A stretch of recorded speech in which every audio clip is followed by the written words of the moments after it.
Ladies and gentlemen, welcome to this episode of the Electric B2B Show. And today I want to help you find the next marketing rock star for your team. Okay.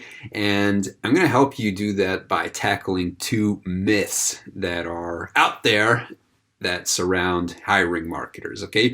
One is the creativity myth and the other is the performance myth. Okay. And I'm going to dive into these two topics, creativity and performance, in the context of hiring marketers. Okay. Because I don't want you to go down the wrong path. Now, throughout my career, I've had the fortune to hire a good number of marketers. I've made some mistakes along the way, but I'm proud to have hired a few people who were with me for quite a few years, and together we've developed them to be very skilled and very successful marketers. Okay, and I want to give some of that experience to you so that you can make your next hire the right one. Okay, problems start with the concept of creativity because there's a misconception around that. Okay, now a lot of times when the topic of creativity comes up with marketers, people tend to think that creativity is about one of two things. It's either about producing something that is aesthetically pleasing, especially if you're talking about designers, okay? Like you have a designer and they make something that you like, and then you tend to think that, hey, this is a creative person. Like they're making nice things, so they must be creative. Which is not the case because that's not the definition of creativity, okay? The other perception of creativity is, especially with marketing, is creating stuff that is a non-conventional solution.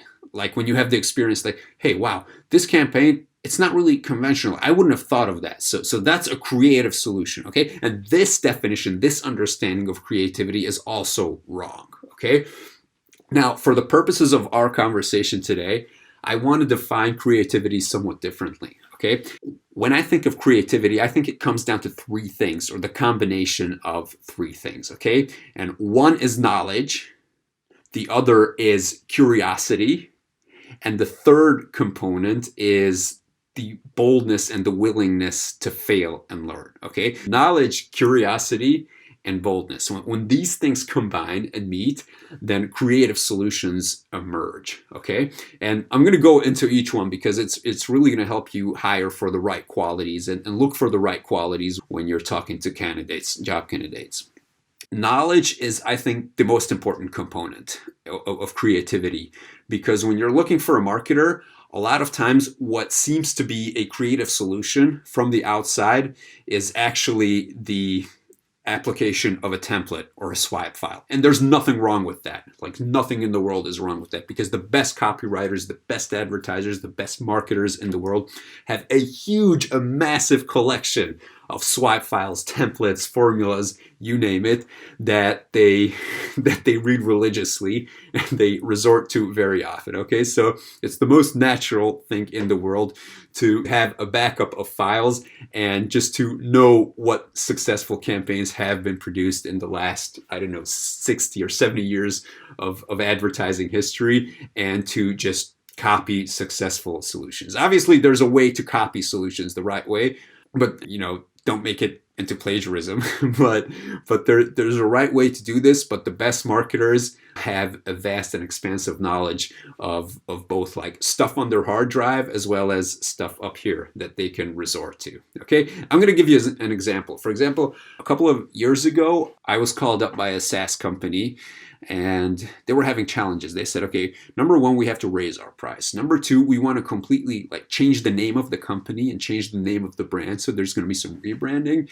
And also, we want you to launch our partner network. We have a partnership program, which we haven't launched yet, and we just want to launch that. So let's do that over the next 6 to 12 months. And I thought to myself, and I was like, okay, bang, light bulb went on. Okay, let's do a company relaunch. Let's make a big ass live event and let's pile everything. Let's stack the rebranding, the partnership launch, and the new pricing structure and the new features all up into this one event. And let's have a campaign, a 3-part video series plus a 17-part email marketing series that would later follow up and convert and upsell people into the new pricing structure. So let's bundle this thing together and make a big ass and fun event out of it. And let's do that. And they were like, wow, that's a really creative thing. Except there was zero creativity in this idea, because what I was doing is I took an existing formula, an existing marketing formula, which is called the product launch formula. I applied a variation of it, which is the company launch or company relaunch sequence. And all I said was that. So what I did was I tapped into my past experience and knowledge, and I was aware of quite a few positive examples using this formula, and that's all I was doing. So there was zero creativity in this idea. And by the way, the campaign was awesome. So I also took part in the live event. And at the end of the day, they ended up increasing their MRR, so their monthly recurring revenue, by 41 or 42%, which was huge. It completely changed the company's trajectory. So it was a really not just fun, but also a successful 5 or 6 months until we put this whole rebranding event and campaign together. So yeah, again, so that looked like that was something creative from the outside, but it wasn't. It was just the application of a formula. Okay. Now, the second component, curiosity. You need curiosity because I think it's the number one skill in copywriting and content writing. Because if you're curious, and I define curiosity as the internal drive that makes you open to all the possible solutions in general, like in the world. So curiosity is not a trait in marketing. It's like a general mindset in life, right? Okay, so if you have a curious mindset, then you're constantly looking for new things, and you direct your attention. Okay, you can't be curious about everything in general, because that just makes you scattered, but you're able to divert your attention and direct your attention to specific things, and then you keep asking questions about that one thing, and you really want the unbiased and the best and the most true solution to the given thing or the given situation. Okay, so that's curiosity. And I think it's fundamental because it's a lot easier oftentimes, and most marketers are like this. So they're going to look for past experiences and results and their existing knowledge and what's out there, and they're just going to look and grab every opportunity to apply templates and old stuff that used to work, and not really push the boundaries and not really change the status quo. Okay, so if there's no curiosity or if curiosity is low in the given person who you want to hire, then what you can expect from them is that they're not going to be really challenging the status quo. They're not going to be looking for new answers and new solutions, which may be fine. So you don't need creative and curious people in every business scenario, especially if you've got a big ship, like a big marketing team, and you know that you just need to like keep the plane flying and go steady in the direction and just grow slowly and steadily, not make any sudden jolts and big turns. Then you don't really need groundbreaking stuff, and you don't need this kind of curiosity-driven marketing and the desire to change the status quo, okay? But if you're looking for creative people, then curiosity is one trait that creative people will possess, okay? And the third one, and it's kind of a consequence of curiosity, is the boldness and the willingness to make your ideas happen, and also to fail and learn and experiment, okay? And I'll tell you how all this comes together, okay? Now, it's one thing to be able to come up with good ideas. It's one thing to come up with the right solutions, with great solutions, with new solutions, which is something that happens very often in marketing. Often marketing, especially in B2B, is used to change the way people think about their own situation and their own problems. And it's made to challenge the status quo. So if you want to do that, you need some boldness to drive these ideas across. So if you're hiring a marketer and they don't have the willingness to do this, and they're just sticking to the beaten path, then it's just not going to happen. So creativity is not going to emerge out of that. So part of creativity is the ability to like push your ideas through and actually sell your ideas. Okay, but it's not enough to just like have any old idea and just push it through and have it executed, because you need to have the ability to experiment, because you don't want to break the boat. So a lot of times you're flying and you really have to be careful with what you're doing. So it's not like you have an established brand and then like some creative idiot comes and they have an idea and it does humongous damage to your brand. You can't do that. You can't afford that. So what you need is somebody with the boldness, but also the intelligence and the knowledge and the ability to experiment and actually learn from these experiments. Okay, what's also connected to this is the willingness to fail, because so many people, and this is a company culture, I think so many people are afraid of taking risks and failing, okay?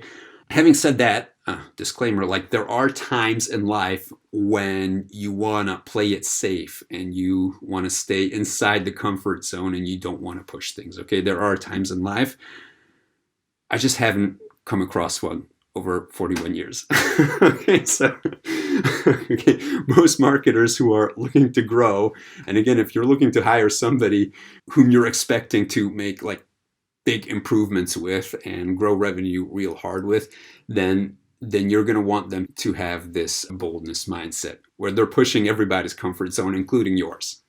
I just want to emphasize that if you are not looking at marketing as a vehicle for major growth, then you don't really need these qualities, okay? So everything I'm saying with regard to creativity, and that is including curiosity, deep knowledge, and boldness, and the willingness to fail and learn, this relates or this pertains to situations where you are expecting marketing and sales to make big leaps within a short period of time. So the other topic is performance. And obviously, and you would be right to expect a marketer to show traces and show signs of having done stuff that was successful, right?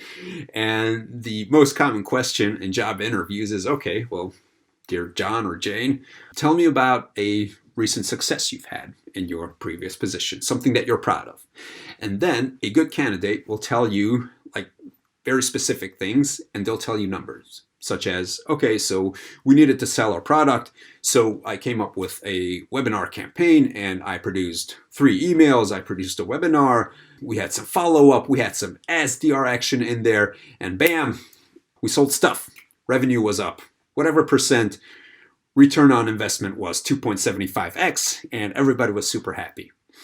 And then you're sitting there and you're like, wow, that's pretty impressive. Like they were very specific, they were talking about outcomes, they gave me numbers. Awesome. So they obviously know what they're doing, okay? Now, what you don't know is the larger business context, okay? So the reason why this question is suboptimal and that there's a better question, which I'm going to tell you, is because you don't have the business context, so you don't actually know how easy it was to sell the product. To make it clear, they might have been selling water in the desert, okay? Which is not that hard. So unless you have a really good idea of the market conditions, of the competitor landscape and whatnot, you can't really assess how good that 2.75x ROI is in the given situation. So it's very hard to gauge the context so that the exact performance of the marketer will be revealed, okay? Now, a much better question that reveals a lot more is this. Tell me about a failing campaign that you have turned around. Now, the reason why that's a much better question is because it gets the candidate to talk about stuff that they have done to fix something. And through that, they're going to reveal their thought process. So you can ask questions on, okay, so why did you think in the first place that campaign was failing? And the obvious answer is, well, sales weren't coming, or leads weren't coming, or signs up weren't coming, okay? And then you can go much deeper than that. I don't want to get into this now, but sometimes if you look beyond the obvious reasons, there are some not so obvious reasons. And just their interpretation of the situation and how they go about interpreting the situation can tell you a lot, okay? But then it goes on. So they can tell you their thought process, like what experiments they've done, what worked, what didn't work, and what they did to fix the problem, and how they aligned with sales, and in general, how they managed the situation. Okay, so this type of question, which is again, tell me about a campaign that was failing and you turned it around. And it doesn't have to be a campaign. It can be anything. It can be tell me about a product line if that wasn't doing well and then you did something to it and then it was doing well afterwards. Okay, so there are variations of this question, but the idea is that you want the candidate to be talking about stuff where they were actually fixing something that wasn't working. Or alternatively, if they were working for a startup or they were introducing a new product where there was like no prior life and no prior marketing activity, then that's also pretty indicative. So when it was a completely barren landscape and your product had no recognition and no market and no list and no nothing, what did you do to make it fly?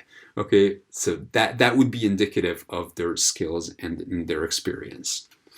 Another mistake that people make when hiring for marketers is being amused by somebody working at big name companies. So, you might be allured by somebody who's coming to you with experience from Microsoft or LinkedIn or Facebook or whatever, and thinking that, hey, if, they marketed for LinkedIn or if they marketed at Facebook, then they must know a thing or two about marketing because these are companies whose marketing is good.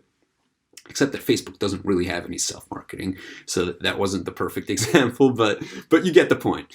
So the reason why this is the wrong approach is because what you actually want to look for is a marketer who has experience going through the process which you're looking to grow through. Okay, so if you have a marketing team of 3 or 5 right now and you're looking to double the team and you're looking to achieve an appropriate revenue growth that corresponds to that marketing team growth, then you want to look for somebody who's been through that growth. Okay, and it's going to do you little good if you bring on somebody who has experience managing a 20-person marketing team, because the resources and the people and everything else they are used to is going to be 5x of what you're going to be able to give them. And that's just going to result in confusion and misalignment and like big question marks and people scratching their heads. Okay, so they might be incredibly smart people, but if they're used to budgets and people that are multiple times the size of yours, then it's not really going to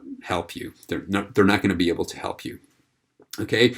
So having said all of this, I just wanted to tell you that it might be a good idea if you yourself are not a marketer or not an expert in the field of marketing for which you're looking to hire somebody, then you might want to bring on somebody who is experienced because they'll have the right questions. They'll know what to ask and they'll be better able to evaluate the context of the experiences which the candidate shares with you, okay? So if you have any questions about this, just drop a comment, reach out to us, and we'll be happy to talk about it. And thanks for listening. Make sure you sign up, you follow us. You don't want to miss any episodes of the Electric B2B Show. And I will see you later. Bye-bye.